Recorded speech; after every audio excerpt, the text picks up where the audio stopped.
So what would our brain look like? Is it something that is absolutely beautiful, that was blissful, and experienced a lot of bounty? Or is it something that was criticized, judged, and lacked love?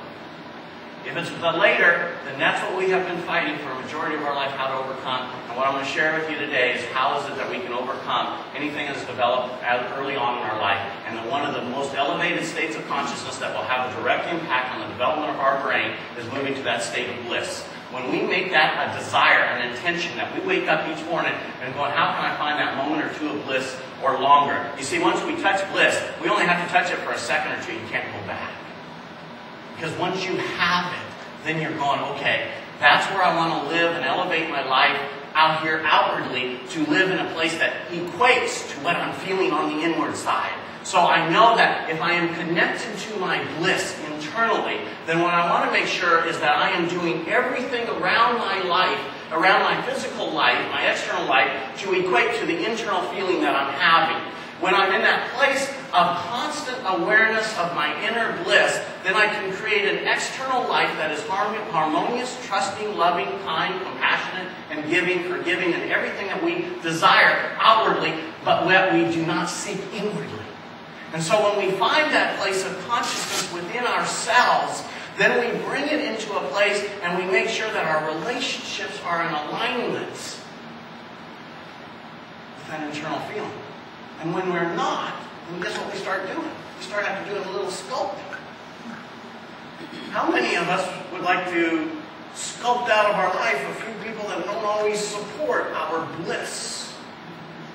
How many people do we immerse ourselves with on a daily basis that bring ourselves down and don't reflect bliss outwardly?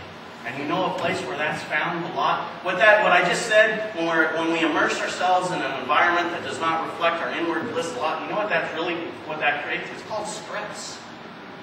You want to know when you're in stress, when you're really disconnected from your bliss, is when you're finding stress. And a place that we find that often brings forth our stress is in the workplace. And just this week in the newspaper, in the Times Colonist, in the front section, was an article on page 9 that said, "Public servant stress, biggest health crisis facing Canada." Now I just want to read just one little, 2 paragraphs out of it. And this is relating to government employees. Okay? I've never worked for the government. This is a fact-finding mission here at the moment. Stress, burnout, and depression is evident in all workplaces, especially in times of economic turmoil. But few employers have as profound a problem as the federal public service, where the health effects of mental distress has been termed an epidemic. An epidemic. Imagine you wake up every morning and go to work at an epidemic. That's bliss-inducing. Do you see how sometimes we have to sculpt our life to reflect that inner bliss? And when we're not connected to it, then we can easily immerse ourselves into that over and over and over and over, trying to battle it, trying to make it better, and all that sort of thing, thinking somehow it'll get better. Here's what it further says, and why it keeps forming and creating the stress. It says, "The public service is a tsunami of distractions, meetings, everything questioned, delegated, people moving, and no one is really in charge."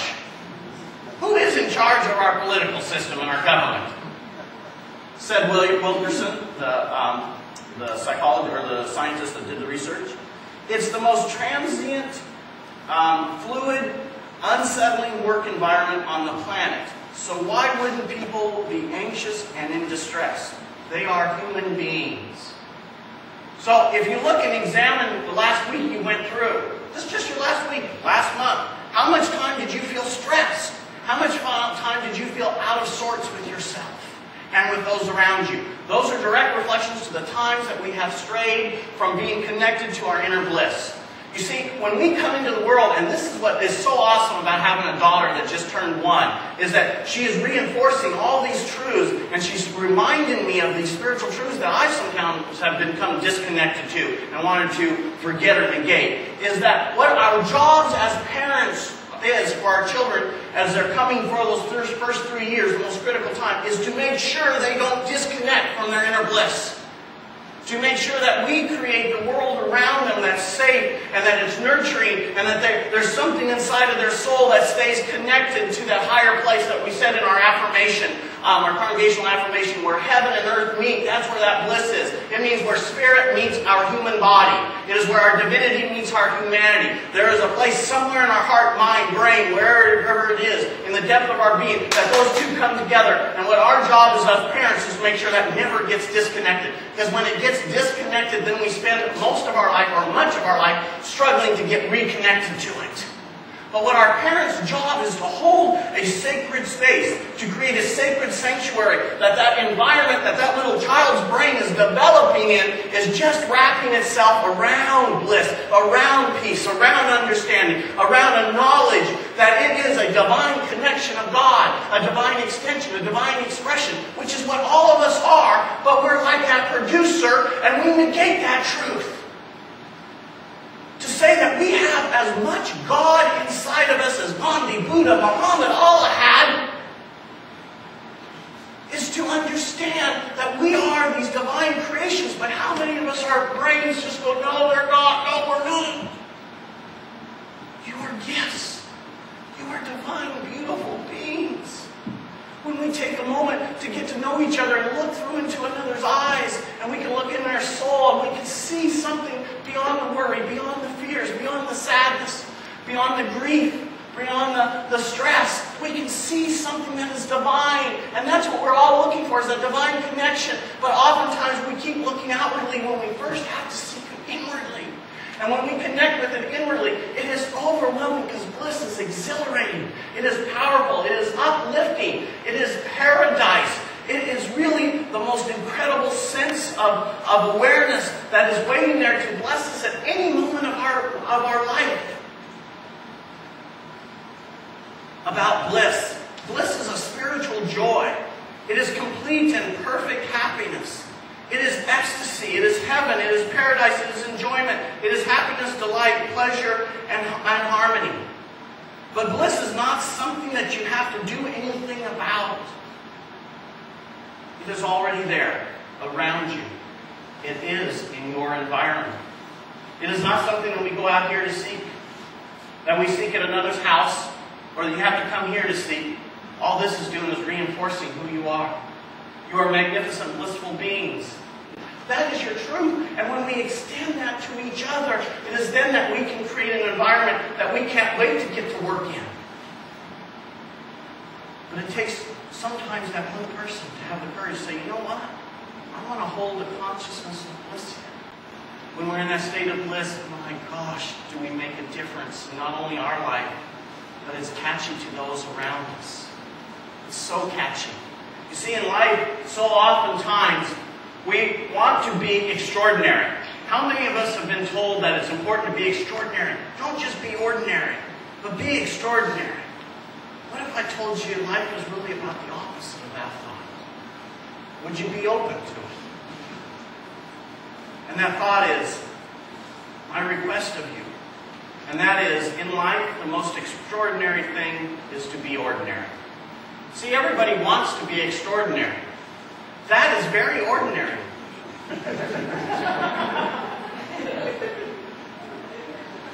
But to be ordinary, to relax and surrender into being ordinary, that is superbly extraordinary. When one can accept their ordinariness without any grudge, without any grumbling, but do it with joy, because this is how the whole of life is. Then nobody can ever destroy your bliss. Nobody can steal it. Nobody can take it away. Then whatever you are, then wherever you are, you will be in a state of bliss. Is it okay for you just to be exactly who you are? Because every time we see ourselves as needing to be more, we put stress on ourselves. You are beautiful beings of light, created in the image and likeness of the greatest and incredible power there is. That's your gift. And it has never been taken from you. You may have lost contact, but it's never been taken from you. Bliss is a taste, a feel, and it's so overwhelming and so intense that once you have got it, you cannot believe how you have been missing it all along. I cannot figure it out, because it is simply right here. It was always here. How did we manage to miss it? Once you get it, that is the problem that arises. How have you been missing? Bliss is just sitting at the very center of your being, ready to be remembered. Just waiting to be remembered.